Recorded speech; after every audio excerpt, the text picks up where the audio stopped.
Hola, bon dia, and thanks for tuning in to our continuing adventure, what it's like to live here in Portugal. If you're a first-time viewer, thank you very much. Please remember to like, share, and subscribe. And if you've been with us for a while, thank you very much for your support. Just before Christmas, we hopped on the bus, and in an hour and a half, we were in Ponte de Lima, which is about 83 kilometers north of Porto. And what a beautiful little town. Everything was decorated. Lights were on all the buildings and the streets. One of the things that I thought was just absolutely stunning was the old bridge across the river Lima. There's a Roman part, and then there's another part that was from what, the 1400s? Yeah, I mean the Roman part, but it's like 2,000 years old. I mean, there's a tremendous amount of history. And it's all pedestrian. You just reach out and touch it. It's amazing. It's crazy. Well, you know, they had it decorated so gorgeous for the holiday. And that was beautiful and stunning, and we kind of went cuckoo on pictures for that. And of course, you know, when we visit a town, we're looking at it as if it's someplace that we could live. So we look at the character, we look at walkability, transportation, and of course, our biggest priority is food and wine. Yes. And well, go ahead. All right, so I have a couple things to say about it. The people are so nice, and we have had, from Porto on up, everywhere we have been, we always are able to connect with local people that are amazing, so welcoming and so helpful, and they knock themselves out for us with our limited Portuguese. It's just amazing. So we love that. Another thing that we had heard, there were going to be some very regional specific foods and wine there, and we couldn't wait to try. So the first night we got there, I had a place that I wanted to check out that was supposed to have some great kind of tapas things. And, you know, when you're in the town for the first time, you're never sure, is this a good place or not? Well, we did walk into this little place, and it was maybe, what, 6 tables? I don't even know there were 6. I don't know. There were maybe, a couple of 3, 4 guys over at one table, and there were about 12 bottles of empty beers on the table. And I was like, okay, this is it. This is the spot. Yeah. And so we had a couple of tapas. I think we had some bacalhau and like a bifana pork sandwich. But the thing we ordered that we had no idea what we were getting was the local vino tinto. I think they call it tinto verde. Yes. Like this is all the region of the vino verde. And to me, we have checked out some really good vino verdes that are whites. They're white. Some are a little bit fizzy, some are not, which is great for me because I don't like the fizz too much. But here they also have the tinto, the red verde, and they say that it's named that because it's very young wine. It's young red wine. And boy, oh boy, we found out it is a whole different experience from any wine we're used to here in Porto. Got kind of a snap to it. it's just a different taste. It was like, it reminded me of if somebody made homemade wine, that it might taste like this. It might look like this. They serve these little ceramic cups. They look like small soup cups. And that's how you drink this wine, not in glasses. It kind of sticks to the side. It's like it's interesting. It's just a very unusual thing. And I think for me, it's an acquired taste, but I would definitely give it some more tries. Yeah, it was definitely different. And then, so we had a great little starter in that tavern. And one of the main things we were going to Ponte de Lima for was Arroz sarrabulho.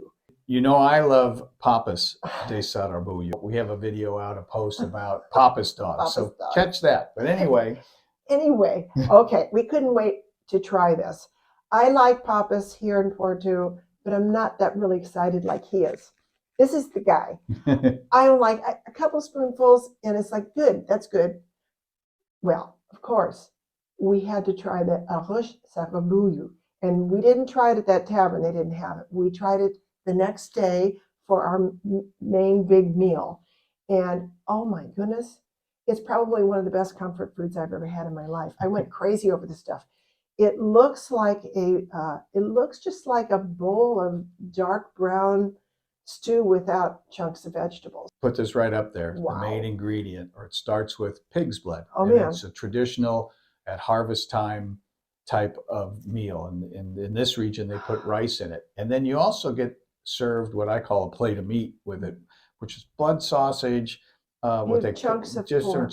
pork and chicken Uh-huh. and other Other types of things. sausages that are like, what's this? I think at that place Potatoes, I had and maybe pig's some foot, so and it's cabbage maybe, and some. It's just a whole big plate of stewed or roasted other things.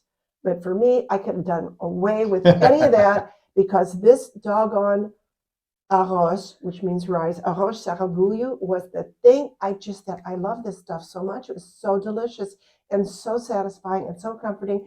And I'm sad that we can't find it here.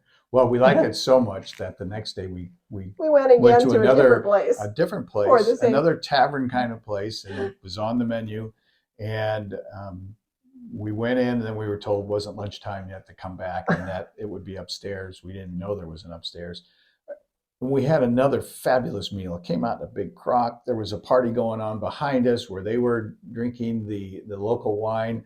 I talked to them, and I have a picture of myself and George, who they wanted us to sample the wine they were drinking. Oh yeah, because we had our wine in glasses because we picked something we're familiar with because we thought, okay, well, Yeah. And they had the server clear off those wine glasses and bring the little cups to all of them. It's a table for Right. like what, 10 people maybe? Yeah, they were having a blast. And they had their pitchers, their garrafa in these it's a very specific pitcher Yeah. that they serve the wine out of. They're like ceramic, and they have stripes Yeah. going up the side. All of it is like that. And Kathleen mentioned how, everywhere we go here in Portugal, the Portuguese are so friendly and accommodating and just want to make sure you're taken care of. So this is our server. All right, our here you server, go. this young lady, she was amazing. We were saying we wanted to order the Arroz sarrabulho, and she just like paused, said, "Wait a second." She went and got her phone to translate, to show us what was in it, because she wanted to make sure that we knew what we were getting. Yeah, because it's real clear. Because it's got a lot, like I Portuguese. said, different ingredients in it. Yeah. And we said, no, that's what we've had it before. That's what we want. We want it. And then we showed her that we snarfed the whole our whole bowl full. Oh my gosh. So that was great. And again, walking around town, one of the things that's so amazing about Ponte de Lima is its age, and that I think in the sometime in the 14th century it was walled in there were 9 towers built, and then all the walls. 2 of those towers remain intact today in some of the walls, and the one tower houses the turismo office, which is fascinating to go in there and just look at the inside of this place. So again, lots of history in this little town. Mm-hmm. We spent some time walking back and forth across the bridge, and there's a great little restaurant on the other side. Or Porta, how do you say red? Porta Vermelha. Vermelha. Huh, I put her on the Sorry. spot. My fault. I We are in warn her Portuguese about class. Hey. So we had some great wine there. In fact, we went there twice. We went there in the evening. We had some wonderful shrimp, some other. So, you said it was the best bacalhau treats that you had. They were really good. They were really good. Yeah, the bolinhos. Anyway, go ahead. Philippe was the owner's name. Yeah. And then the next day look for Philippe. We sat out on the patio and had a couple of glasses of wine, and just all of a sudden you just feel like you're at home. You feel so welcome. Well, go ahead. One of the things that we don't do a lot of, we don't do a lot of museums for a variety of reasons. We keep thinking, well, we live here, so that's a tourist thing, and we'll get to it sometime. But we had friends that told us that the Toy Museum was very special, and so we decided we're going to go do that. And so we that's on that side of the bridge too. It's across the river from where we were staying, where it's on the Roman side of the bridge. Right. Okay. Anyway, wow. It was all toy factories from Portugal, that and a whole selection of many Yes, rooms yes. of the toys that were made through what, over 100 years? Yeah, Oh, 100, yeah, about 100 years. oh my Fascinating. goodness, so unbelievable and so cute. And it was very enjoyable. I would highly recommend it, especially like at the end, they had this great dollhouse. I'm telling you, it made me wish I had a dollhouse right now. They had a bathroom in that dollhouse that even had a bidet.